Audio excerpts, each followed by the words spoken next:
Yo, Wibu Gen Z, selamat datang di White Room, tempat kita mengupas tuntas berbagai fenomena, tokoh, dan cerita paling epik. Kali ini, kita bakal ngebahas Seiko Ayase dari seri Dandadan. Dengan gaya empiris bercita rasa wibu sejati, mari kita lihat bagaimana The Hot Genie ini bikin dunia jadi tempat penuh keajaiban dan kekacauan. Yuk, langsung gas ke pembahasannya. Sebelum kita bahas Seiko Ayase lebih jauh, kalian mesti paham dulu nih setting cerita Dandadan itu kayak gimana. Bayangin dunia Jepang modern pada umumnya, tapi ternyata ada sisi gelap dan aneh yang tersembunyi di sana.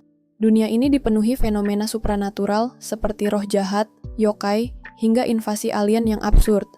Ceritanya berlatar di kota kecil dengan suasana beragam. Kadang horor supranatural, kadang lucu banget dengan absurditas alien yang bikin ngakak. Satu hal yang pasti, dunia Dandadan ngajak kita untuk nggak percaya apapun yang biasa-biasa aja. Seiko Ayase alias Santa Dodoria adalah medium roh yang nggak cuma strong, tapi juga serba bisa. Dia tuh neneknya Momo, dan perannya selalu bikin situasi kaotik terasa lebih epik. Bayangin nenek-nenek yang bisa ngusir roh jahat sambil nyantai ngerokok. Seiko ini nggak cuma sekadar nenek biasa. Dia ngajarin Momo banyak hal soal kekuatan spiritual sejak kecil. Tapi ya, nggak semua berjalan mulus. Momo sempat dibully gara-gara latihan mantranya yang dianggap aneh sama teman-temannya. Hal ini bikin hubungan mereka sempat renggang. Untungnya, Momo sadar kalau neneknya bukan medium palsu, dan mereka akhirnya baikan. Seiko jadi salah satu pilar penting dalam cerita karena dukungannya ke Momo dan teman-temannya. Nggak peduli seberapa absurd situasinya, Seiko selalu siap jadi tameng atau backup. Seiko Ayase ini tuh punya vibe nenek-nenek yang enggak mainstream dan enggak malu buat tampil beda. Enggak kayak nenek-nenek pada umumnya, Seiko itu lebih mirip cool grandma yang percaya diri banget. Rambut putihnya selalu rapi, pakaiannya trendy, dan gaya bicaranya tuh santai tapi tegas. Dia bukan nenek-nenek yang bakal canggung kalau ngomong kasar. Justru dia itu suka banget ngomong kasar kalau udah gregetan. Salah satu hal yang bikin Seiko spesial adalah sassiness-nya. Dia nggak segan-segan buat ngasih komentar yang pedas dan ceplas-ceplos. Tapi dia juga punya hati yang lembut banget. Apalagi kalau berhubungan sama anak-anak kayak Momo dan Okarun. Dia percaya bahwa anak-anak perlu ruang buat tumbuh tanpa banyak aturan. Tapi nggak berarti dia bakal lepas tangan kalau situasi jadi berbahaya. Motonya, makan itu penting bro. Hidup nggak bisa dimulai dari kekosongan. Makan tuh dari sini dulu. Sambil jempol ke perut, simbolik banget kan? Meskipun percaya pada roh, Seiko adalah seorang yang tidak percaya pada UFO atau alien. Bahkan setelah Momo membawa pulang tuan, mantis shrimp sebagai bukti, Seiko hanya menganggapnya sebagai kappa dan tidak terlalu memperhatikan pesawat ruang angkasa alien setelah menculik seekor sapi. Ia menikmati menonton acara televisi, yang menjadi satu-satunya hal yang memberinya kebahagiaan dan tawa dalam hidup. Oke, kita bahas soal kekuatannya Seiko. Dia itu ultimate support character, bukan tipe yang bakal lari ke barisan depan ngelawan musuh. Tapi kalau kamu butuh perlindungan, bantuan, atau bikin musuh nggak enak selama pertarungan, Seiko ini tempatnya. Gua nggak bohong, Seiko itu nenek-nenek tapi fisiknya kuat banget. Bayangin nenek-nenek pakai bat baseball gede, terus tiba-tiba nyerang yokai dengan pukulan yang bisa bikin landslide.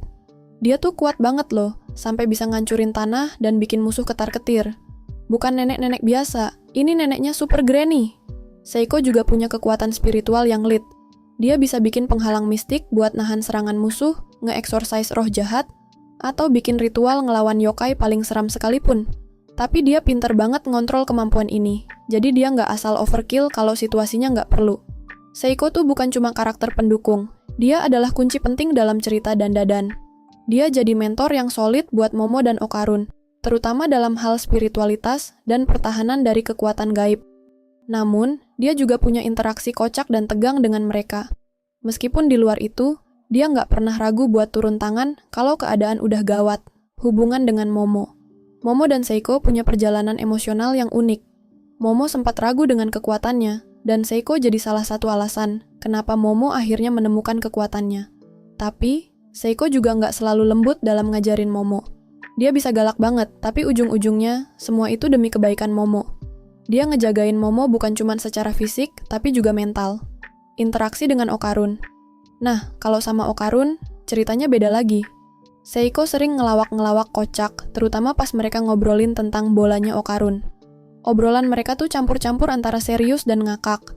Seiko suka banget trigger Okarun dengan candaan-candaan yang bikin dia canggung tapi lucu. Jadi, keduanya tuh hubungan yang absurd tapi nyambung banget. Di momen-momen critical battle, Seiko nggak pernah absen buat backup tim. Salah satu yang paling berkesan adalah pas mereka hadapin Turbo Granny dan Roh Kepiting. Seiko nggak cuma sekadar standby, dia aktif nyiapin rencana, bikin jebakan, dan packing musuhnya kayak boss level. Lalu ada juga momen pas mereka melawan Evil Eye, di mana Seiko nggak cuma ngelindungin rumah, tapi juga bantu Jiji yang kesurupan dengan cara yang bijaksana dan seru. Pokoknya, Seiko ini seperti jahe tua yang tetap pedas di tengah-tengah kekacauan Dandadan. Well, setelah kita kelilingin cerita Dandadan bareng Seiko Ayase, gue bisa bilang kalau karakter ini bukan cuma nenek-nenek biasa. Seiko tuh punya aura kuat, nggak cuma dari kekuatan fisik atau spiritual, tapi juga dari karakternya yang unik dan nggak ada duanya. Dia nggak cuma jadi mentornya Momo dan Okarun, tapi juga sosok yang penting buat ngelurusin jalan cerita Dandadan ini. Seiko Ayase bukan karakter yang cuma hadir buat jadi latar atau pengisi cerita doang. Dia punya legacy yang kuat banget. Dia menunjukkan bahwa umur bukan halangan buat jadi kuat dan relevan. Bahkan di dunia Dandadan yang penuh dengan kekuatan mistis dan konflik, Seiko tetap hadir sebagai sosok yang bisa diandalkan.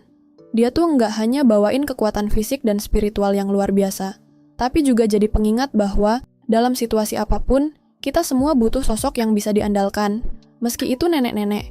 Kekuatannya tuh nggak cuma tentang pukulan-pukulan super keras, tapi juga cara dia ngajarin dan ngasih contoh buat Momo dan Okarun. Seiko ngajarin mereka buat nggak cuma bergantung pada kekuatan fisik, tapi juga spiritualitas dan mental toughness yang perlu dipegang erat.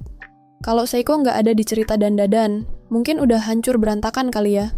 Dia itu seperti glue-nya tim. Kalau nggak ada Seiko, Momo mungkin bakal terus galau sama kekuatannya, Okarun bakal stuck ngelawan yokai yang makin parah, dan semua kaos di cerita nggak bakal ada yang ngurusin. Seiko tuh bener-bener the glue buat narasi yang kompleks ini. Keberadaannya juga jadi reminder bahwa nenek-nenek bukan cuma sekadar karakter sampingan, tapi bisa jadi agen perubahan yang penting. Dia tuh mentor goals banget. Tanpa dia, mungkin banyak karakter yang bakal kehilangan arah. Salah satu hal yang bikin Seiko tuh spesial banget adalah caranya nyentuh hati tanpa harus terkesan lembut banget. Dia memang sassy, tapi ada sisi lembut yang selalu dia kasih buat orang-orang terdekatnya.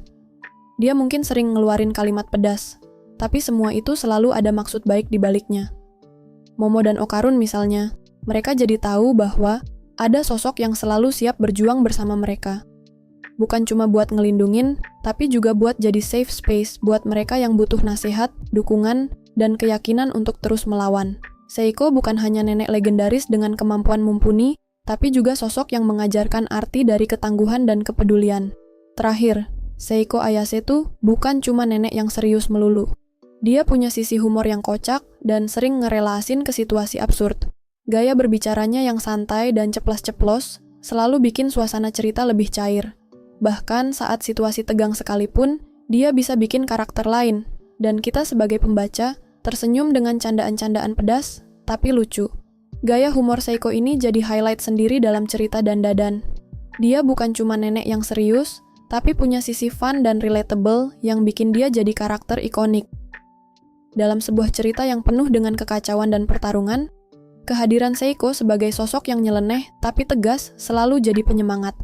Kesimpulannya, Seiko Ayase bukan cuma karakter nenek-nenek biasa.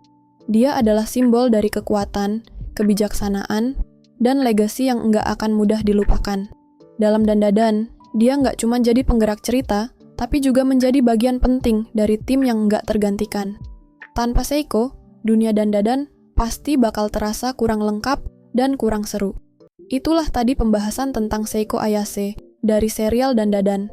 Kalau kamu terinspirasi sama karakter Seiko Ayase, jangan lupa kasih like dan share video ini. Diskusi juga di kolom komentar, kita bakal bahas bareng. Sampai jumpa di konten White Room berikutnya.